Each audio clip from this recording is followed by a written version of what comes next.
Merry Christmas to all.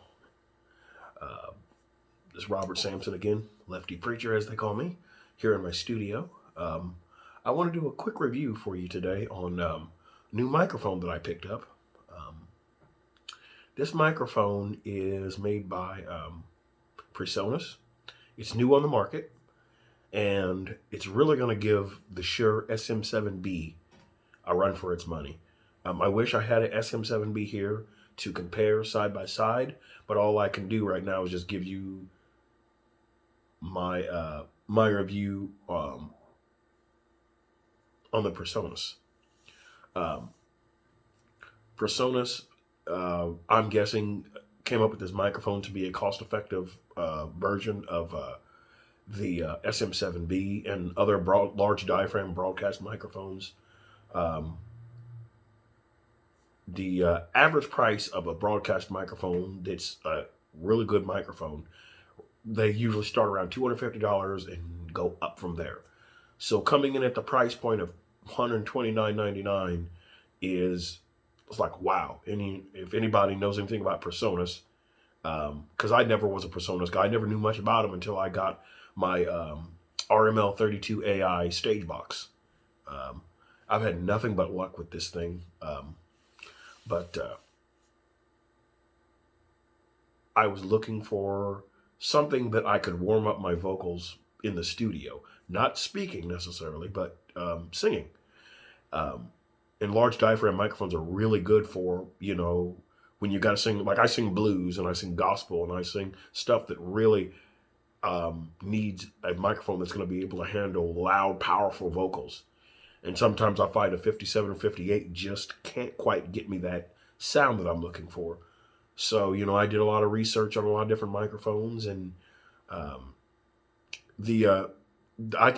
in this video I will keep referring back to the SM7B, because to me this is the closest thing to an SM7B, Shure SM7B. If you know anything about those, they are broadcast microphones that have been used in a lot of major studios. They're used in recording studios, all sorts of things like that. But a lot of people don't have the money to spend $399. And the thing about the SM7B is, to get it to work right, you need to have what's called a cloud lifter. Okay, so what a cloud lifter is, it's a preamp that boosts the incoming signal. Okay, so you can get cleaner sound out of a microphone without having to crank your preamp in your mixer or console. So the baseline for a cloud lifter is $149.99. That's what Sweetwater Musician's Friend sells them for. So not only is the SM7B a very costly mic at $399, but then you add another $150 on that, give or take, for the cloud lifter. So now all of a sudden you're up well over $500. So when I kept looking at what was more cost effective for me, I was like, man, I got to find something that's less expensive, because I'm on a budget. With the whole COVID thing going on right now, I needed to find a microphone that wasn't going to break the bank, and that's when this microphone came up. So it is going to be hard to see this, because with the camera being reversed and everything, with it in selfie mode, everything's going to appear upside down and backwards. So I'll just show you the picture of the microphone itself. So this is a Presonus PD-70. Okay, it is referred to as a dynamic broadcast microphone, but like I said, these microphones are great for miking drums, guitar cabs, all sorts of applications. Just because it says on the box it's a broadcast microphone, don't let that fool you, and don't let that don't let that hinder you and say, well, I don't want to use a broadcast microphone for my vocals. That's its primary use, but like with anything else, you can use it for more than just one application. But I highly, highly, highly recommend this microphone for even singing vocals and stuff like that. It's great for voiceovers. I haven't used it yet to mic an amplifier yet or anything like that, but I think that'll be coming soon. and maybe I'll do a review on how it turns out that way.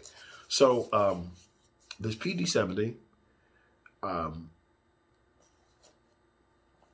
it says on the box here, it says it is a broadcast dynamic microphone optimized to capture the spoken word with pristine clarity and warmth for podcasting, streaming, and more. The and more is what you got to pay attention to when you want to buy something like this.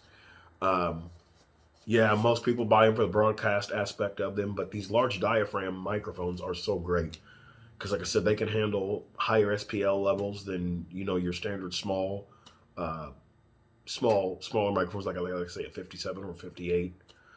And what I love about this microphone is how tight the pattern is on it. Um, you can go from side to side and not hardly hear anything, but when you're right in front of the microphone. And what I love about it is with a lot of vocalists, when they sing, one of their biggest issues is some don't want to get up on the microphone. They want to kind of keep their distance from the microphone when they sing. Well, this microphone, it does well with you right up on the microphone. So it forces the singer to have to be up on the microphone if they're going to use it for vocals, which is where the singer should be to begin with. The only time the singer should not be up on the microphone is if they're like belting really loud. And then I like to call that the vocal proximity effect. So if you're going to sing louder, you back up from the microphone so that you're not going to overdrive the element in the microphone or overdrive the diaphragm in the microphone, which these things have very, very little distortion at all. So you're not really going to get much distortion. But when you're singing, you'll see a lot of singers hold the microphone like this when they're singing. When they belt, you see them kind of pull back, or sometimes even turn their face kind of sideways to kind of get the radial effect from their vocals, kind of away from the direct contact with the element, so they can sing louder without overdriving the mic. Was what I'm trying to say. But with this microphone, it just does great. I mean, it comes with a windscreen. That's my only thing I do not like. I love the windscreen. Okay, I love the foam windscreen and stuff like that, but it comes off so easy, and I'll show you that in a minute. So that's the only drawback, though. That's the only drawback. You just got to make sure that the windscreen stays on, because it's going to actually help get rid of the pops and the hisses and things like that and make it sound more crisp. So new on the market, like I said. So I'm going to get right into it here. I wish this thing would have come with a case, but because I plan on using it live. So it's great. So let's bring the microphone into the fold here so you can see what it looks like. All right. So as you can see right here, I'm not speaking into the microphone. I'm kind of keeping my distance so I can give you a proper sound of the microphone. The way I'm running things right now in my studio is I've got a Presonus 32 RML32 AI that I'm running everything into, and of course it's a digital stage box, so everything is controlled on my iPad or my computer or whatever, and basically this microphone, and I'll show you. You're going to hear a little noise here because I've got the microphone on, but like here's the foam pop filter, and you can just see how rugged this microphone looks. It's got a nice metal grill that goes all the way around. You can see the element here, how large it is. Just slide that back on there. But see, you can see how easy that comes off, and that's kind of like what I don't like. But I guess if you're careful, everything's all right. One thing I do like about this microphone is if you see right here, there's a knob. This is a yoke. So you can swivel the microphone whatever way you need to when you're, speaking or whatever. It's really nice, when you got to bring it in at an angle like this or whatever. Okay. So, and that yoke is built into the microphone itself. It's there is a if you undo the microphone off the yoke, you can unscrew this little Neuro nut here, unscrew it, and the whole thing will come off. So, but I like having it integrated in there because that's really nice. So, what I've got everything running to, I told you I've got my Presonus 32 or ML32 AI. I've got the mono running to my recorder. Then I've got my stereo side. My stereo side of things is running to two Yamaha Stage Pass 1Ks. I did a review on those. So that's what you're going to hear the microphone through. The sound may not be the best because I'm using a phone here, but one of these days I may get an interface so I can do proper audio reviews without. But this is kind of what it sounds like in this room when I am doing like my live casts where I'm playing music here in my room and stuff like that. So this is what the microphone sounds like. It's just got such a crystal clear tone. You can hear the difference.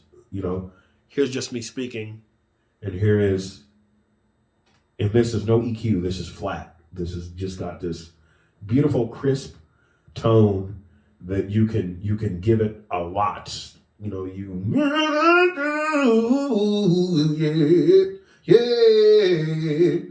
So you can really kind of get into it, and give it something without it, trying to overdrive on you or distort.